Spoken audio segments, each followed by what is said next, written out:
听好了，你一定要快速地挣到第一桶金。这不仅仅是一个简单的目标，而是你迈向财富自由的第一步。为什么我要这么强调？因为有一个规律，对于白手起家的人来说，掌握了这个规律，便能迅速跨越财富积累的初期困境。为什么第一桶金如此重要？想象一下，如果你能在10年内从0挣到500万，那么从500万到5000万，一般只需要5年甚至更短的时间。而从5000万到1亿，或许会更快更简单。这就是第一桶金的重要性，它是你财富之路的起点，是从无到有的突破。那么，如何快速赚到第一桶金呢？别急，慢慢往下听。听之前先点个赞，让我们一起变得越来越有钱。资本的世界里，财富的积累是乘法而不是加法，这点你一定要明白。同样是10%的收益率，如果你有100万，只能赚10万，但如果你有10亿，那就是1亿。反过来讲，一个人如果想要赚到100万，如果只有100万本金，就需要100%的投资回报率，这几乎是不可能的。但如果你有1000万本金，只需要10%的回报率就能赚到100万。而拥有1亿本金，只需1%的回报率就能轻松赚到100万。这种天壤之别，就是为什么穷人永远赚不过富人的原因。所以，第一桶金是从0到1的临界点，意味着从无到有的突破。寻找第一桶金的过程，就如同探索财富的迷宫。如果你搞不懂财富的内在规律，就无法进入这个迷宫的核心，只能永远徘徊在0到1之间的困苦地带。我找了近100位已经成功走出财富迷宫的人，从他们的经历中找出一些门道。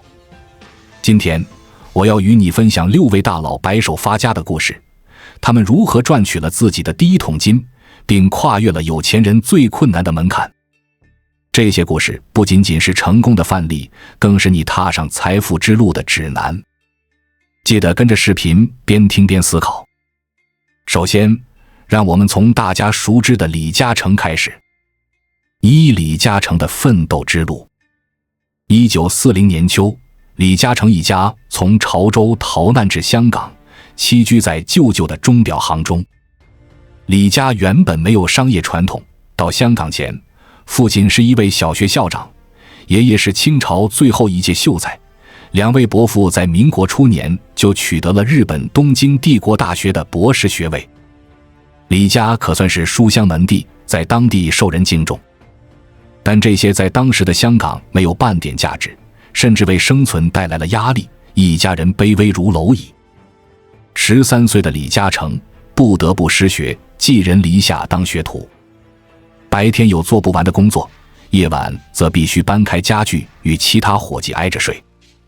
太平洋战争爆发后，日本攻占香港，李嘉诚的母亲只好带着弟妹重回老家，留下他和父亲。更大的不幸是，贫困抑郁的父亲竟染上肺结核，大半年后去世。在父亲过世前一天，父亲并没有向他交代事情，反而问他有什么话说。李嘉诚安慰父亲，告诉他我们一定都会过得很好。14岁的他独自面对父亲的死亡，仿佛一瞬间被迫长大。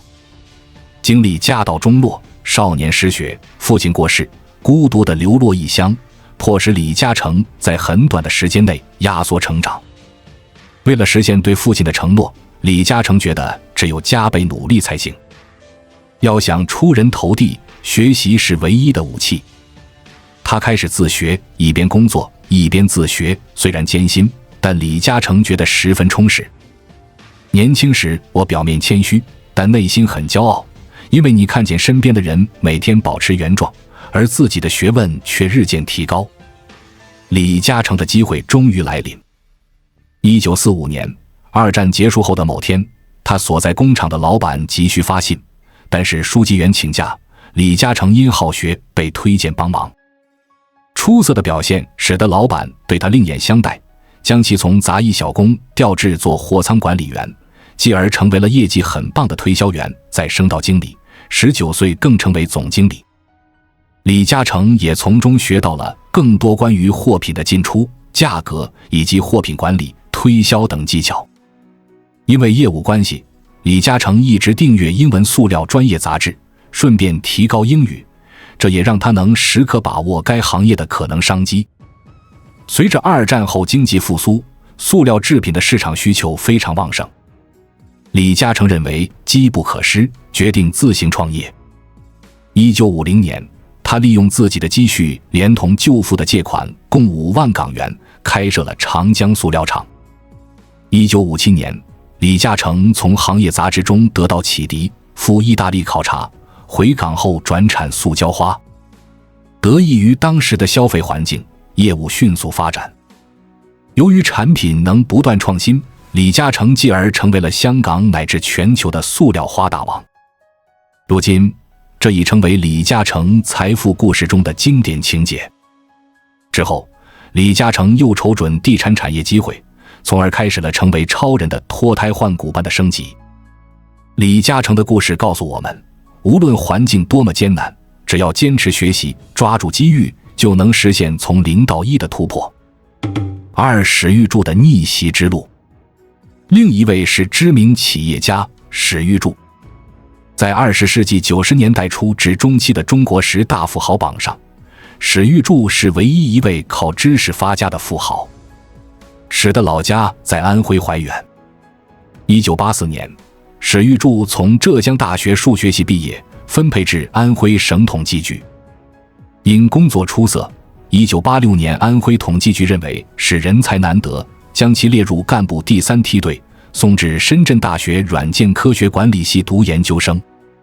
毕业后，他本应稳稳地成为处级干部，一般人皆认为史官运亨通，前程似锦。但到了深圳，史玉柱开阔了眼界，同时被深圳遍地金钱所打动。深大研究生毕业后，史做的第一件事竟是辞职。为此，他遭到了领导、亲人的一致反对，但是义无反顾，很快带着其在读研究生时开发的 M6401 桌面文字处理系统返回深圳。重返深圳的时，一贫如洗，只能借宿于深大学生宿舍。买不起电脑编写程序，便采用瞒天过海的手法冒充深大学生，混入学生计算机实验室。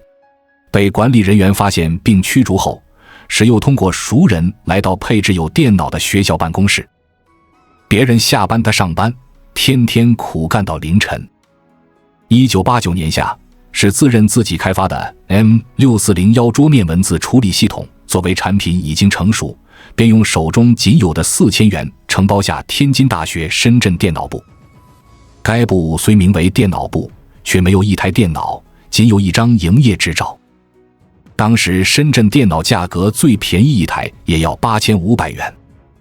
为了向客户演示宣传产品，史决定赌一把，以加价1000元的代价获得推迟付款半个月的优惠，赊得一台电脑。以此方式，如使在半个月之内没有收入，不能付清电脑款项，不但赊购的电脑需要交回，1000元押金也将鸡飞蛋打。为了尽快打开软件销路，史想到了打广告。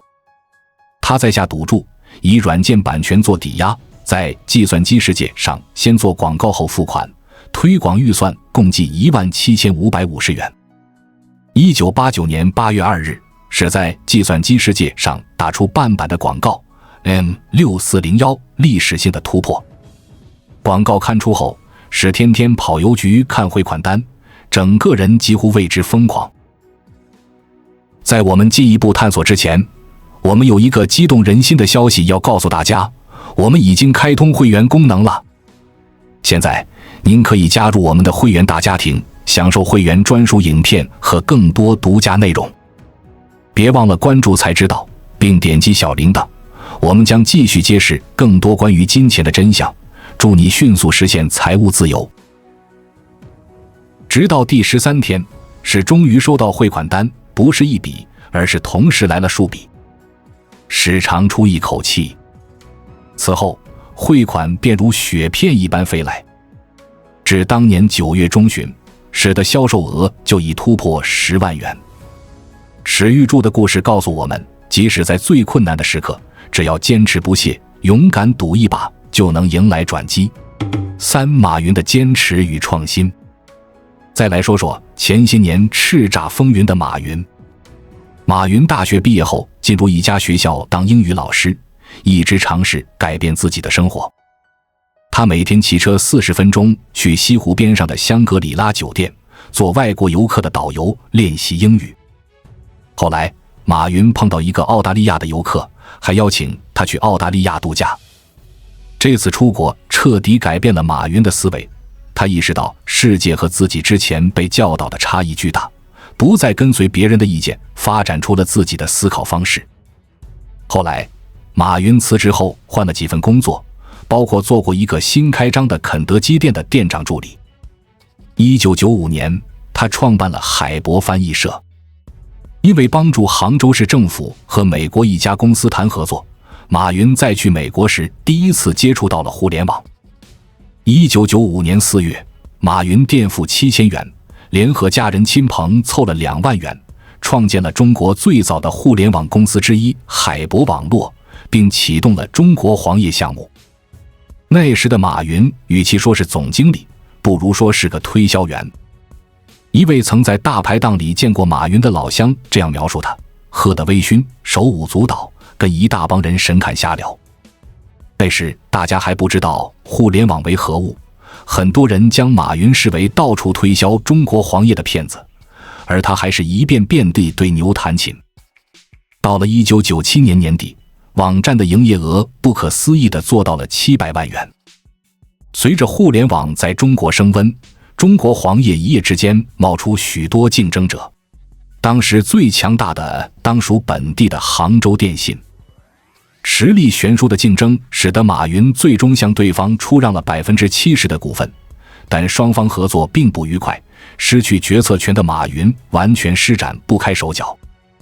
1997年，当时的外经贸部向马云伸出了橄榄枝，他将自己所持的中国黄页剩余股份贱卖，带着几个创业伙伴远走北京，继续开发网上贸易站点。在租来的不到20平方米的小房间埋头苦干15个月后，不仅让外经贸部成为了中国第一个上网的部级单位，而且将净利润做到了287万元。然而外经贸部此前对马云团队许诺的股份因种种原因迟迟没有落实，他决定再度重新创业。1999年2月，在杭州湖畔花园的马云家中，以50万元起步的阿里巴巴诞生了，打造出惊人财富的18人创业团队也合作至今。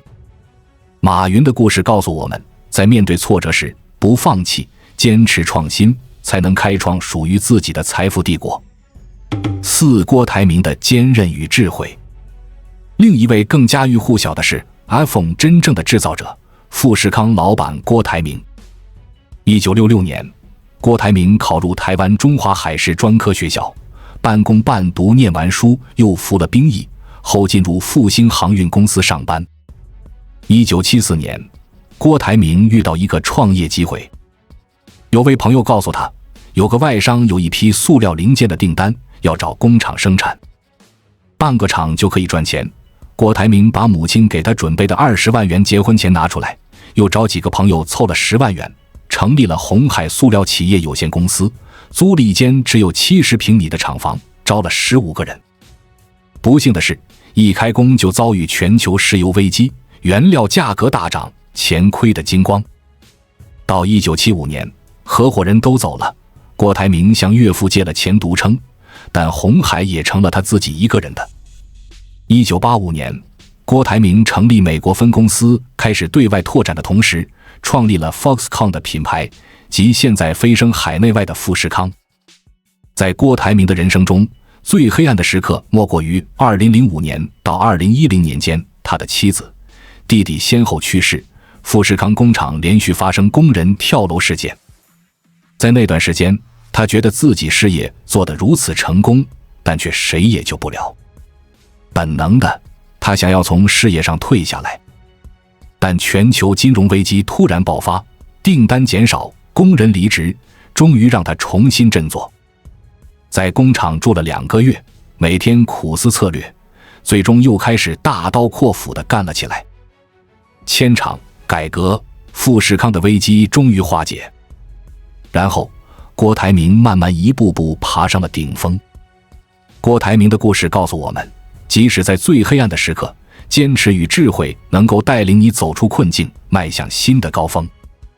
5. 巴菲特的早期智慧。接下来讲的是巴菲特的故事。巴菲特从小就表现出对数字的极大兴趣，他喜欢坐在门廊前静看街市的车水马龙，记下每一辆车的车牌号码，或者打开发报纸，记下每个字母在报上出现的次数。他不知道为什么这么做，但就是喜欢。他还喜欢玩大人爱玩的大富翁游戏，不断积累的虚拟财富会让巴菲特兴奋不已。大人看小巴菲特的眼神总是很异样，明显这不是一般孩子，隐约间仿佛看到了财富世界的天选之子。流传最广的故事是，4岁多的巴菲特开始做起人生第一笔生意。一次，巴菲特的姨妈送给他一个漂亮的小托盘，上面隔成5格，可以分别摆上5种不同口味的口香糖。在一般小孩的眼里，这或许只是一个摆盘游戏而已，可是巴菲特小企业主的思维第一次上线，他决定做生意。巴菲特的祖父是个杂货店老板，而且在奥马哈当地产有影响力，这一点也是我们无法学习的所在。但巴菲特从未把祖父的杂货铺当作小孩合理蹭零食的场所，而是当作了资源。他到祖父的杂货店进货，口香糖批发价3美分一包，一次进货20包不同口味。然后每天下午放学写完作业，吃了晚饭，落日余晖中，巴菲特背上装着口香糖的小背包，在家附近开始挨家挨户推销。前面提到的托盘起到了重要作用，巴菲特会把5包不同口味的口香糖整整齐齐地摆好，端着小托盘，一脸诚恳微笑，敲开客户的家门。1934年左右，还没有大型超市，只有为数不多的杂货店。而且美国地广人稀，大多数人一家一栋房子，住得相当分散，很少有人大老远专门跑到杂货店买一包口香糖。这种包装良好的上门服务，价格和杂货店一样，都是5美分。干嘛不从小巴菲特的手里买呢？更何况还有巴菲特的祖父无形为品牌背书。就这样，巴菲特抢了祖父的生意。巴菲特挨家挨户卖口香糖，卖一包净赚2美分。生意很顺利，巴菲特脸上写满了年少志得，而所有的大人脸上则写满了对这个孩子的福气。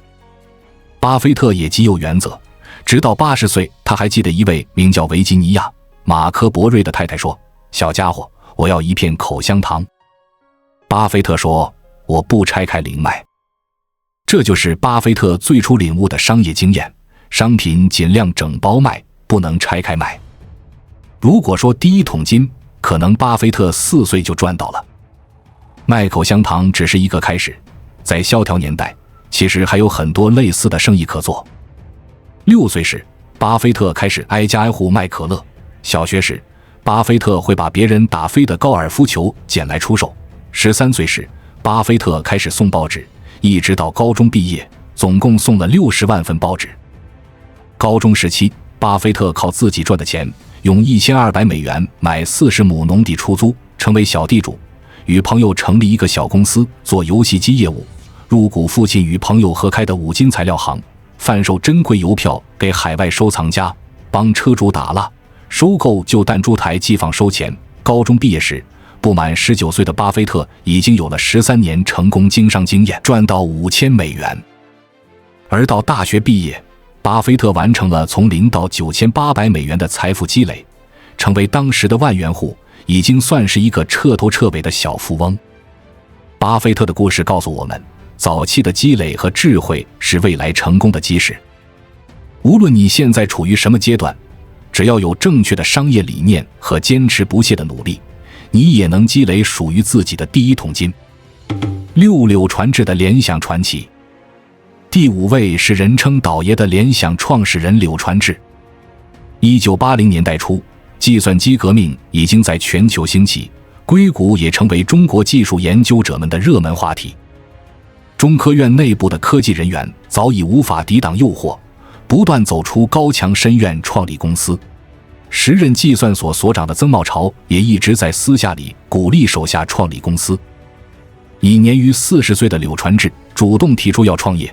我40岁的时候是因为前面没有路可走，所以选择了创业。当年10月，中科院计算所新技术发展公司及联想前身受命成立，王树和、柳传志、张祖祥组成3人核心成员，柳担任副总经理。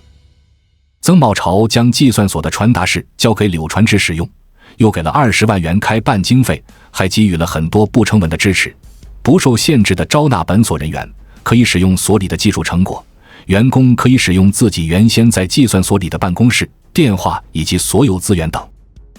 虽然支持很多，但从1984年冬天到1985年春天的几个月里，公司里最令人头疼的是不知道去干什么。柳传志后来回忆，当时实在不知道要干什么，所以能干什么就先干着，哪怕挣点钱发工资也好。于是包括柳在内的所有员工都当过倒爷、板爷，在中关村拉平板车去卖运动服装、电子表、旱冰鞋、电冰箱。后来因为听说倒买一台彩电能赚1000块，联想也跟着去做。当时有说法骗子比彩电还多，尽管柳传志小心谨慎地叮嘱要看到电视才付款，他们也的确看到了电视，不过等钱汇过去，对方却消失了，联想一下被骗去14万元，公司一下子更加艰难。到了1985年，所有可能为公司带来收入的各种业务几乎试了一遍，其中最重要的事情是将计算所倪光南主导开发的汉字系统带到公司。成果产品化后就是后来知名的汉卡。当时电脑大部分靠进口，全是英文系统，必须装上汉卡。每台电脑经过改装后，利润高达1-2万元。联想在6个月内至少销售出了100套，为公司带来了约40万元毛利润。曾茂潮的妻子，计算所研究员胡锡兰，就在1985年的夏天，从自家楼上看到一个难忘的场景。烈日炎炎下，柳传志和李琴等人正在人拉肩扛将一堆危机从大院门口搬进来。柳传志满头大汗，衣服湿透，而李琴把裤子卷到了大腿上，气喘吁吁。回想当日情景，柳传志后来表示，我们的第一桶金就是靠出卖技术劳力赚的。看完以上故事，你有没有悟到什么？我觉得这些人普遍具有5个规律。普通人只要能掌握其中1-2，想必就离财富的乌托邦不远了。一，站在风口浪尖。要想挖到第一桶金，必须先走到金矿里。没有一个白手起家的人是发迹于自家炕头的。20世纪30、40年代，中国内地战乱不断，社会动荡不安。李兆基只身从广东来到香港躲避战乱，在这里他从事黄金外币兑换生意。当时不少内地财主跑到香港，外汇兑换业务及黄金买卖生意十分兴隆。他在这场黄金大战中大赚一笔，为其后来事业奠下第一块基石。潘石屹出生于甘肃，毕业后在河北工作，即使是在最吃香的体制里，他依旧是个无产阶级。直到1989年，他辞职下海，在海南建省之际，赶上了海南第2波经济热潮。从搬砖小工到房地产开发商，他只用了半年多就赚到了人生的第一个1000万元。上世纪80年代末，亚洲4小龙4小虎已经陆续崛起，把红牛饮料引入中国的红牛之父严彬在国内走投无路时奔赴泰国淘金，然后赶上了泰国经济热潮，倒卖房地产赚到了第一桶金，如今身价780亿。我们发现，大部分白手起家的富豪都发迹于开放的窗口深圳，最年轻的海南省，曾经的4小龙、4小虎，还有不少低调的隐形富豪的第一桶金爵自包括南非、巴西在内的金砖国家等等。哪里有钱赚就到哪里去。处于经济大发展中的地区就像是海上的漩涡，资金、科技、人才全部被卷入其中，在其内部蕴藏着巨大的财富能量。2. 拥有商业头脑的人天然胜人一筹。42岁的校工宗庆后拉着黄鱼车给学校送文具送冰棒时，了解到很多家长正因孩子挑食、营养不良而发愁。他发现了其中的商机，开始为别人加工口服液。1年后成立了杭州娃哈哈营养食品厂，专门解决小孩子不愿吃饭的问题。娃哈哈儿童营养口服液一炮打响，创业仅3年就产值上亿。1982年，李书福拿着父亲给的120块钱做起了照相生意。他在洗相的过程中发现，用一种药水浸泡可以把废弃物中的金银分离出来，于是他开始把分离提取出来的金银背到杭州出售。后来干脆关了照相馆，专门做这个买卖，这就是吉利汽车创始人李书福的第一桶金。卖冰棒的有千万万，做出娃哈哈的只有宗庆后，开照相馆的遍地都是，能想到从垃圾中提取金银的只有李书福。这就是商业头脑的差距。不可否认，有些人的商业头脑是受到了原生家庭的影响，但大部分白手起家的人，他们的商业思维是在社会中锻炼而成的。把生活看作商场，多用未来的眼光去看待问题，多用逻辑去思考问题，多用创新方法去解决问题，多用组织计划去做事，多以合作共赢的态度与人交往，培养自己透过现象看本质的能力，不断阅读，终身学习，这样的人迟早会在众人中脱颖而出。3. 拥有一门精湛的手艺。王传福从大学本科开始接触电池，一研究就是10年。90年代中期，买一部大哥大要2-3万，仍让人趋之若鹜。王传福意识到手提电话的发展对充电电池的需求会与日俱增，电池领域面临着巨大的投资机会。多年的科研经验让他对技术充满自信，只要能上规模，就能做出一番事业。1995年2月，王传福和他的表哥一起创立了比亚迪，以先进而低价的技术优势，取代了日本电池企业的垄断地位，成为一流的电池生产商。王传福的前半生走的是学术道路，而后半生彻底转型做了企业家。这个转折的动力就是他对电池这一领域的深耕细作，这一门手艺让他有了赚到第一桶金的资本。技术改变世界，从来不是说大话。程序员张小龙靠编程技术成了微信之父，裁缝周成建用一把剪刀创办了国民品牌美特斯邦威，微信第一大 V 咪蒙靠一支笔就赚到了上千万。手艺就是资本，技术就是财富。一项出众而精湛的手艺是你赚得第一桶金的基石。4. 会建立人脉资源。荀子有句话：假马者，非立足也，而至千里；假舟者，非能水也，而绝江河。君子非生意也，善假于物也。意思就是说，借助骑马的人不一定是跑得快的人，却可以行千里路；借助小船的人不一定是会游泳的人，却可以横渡江河。君子与别人不一样的地方是擅长借助身边的事物，这在如今的互联网创业圈里很常见。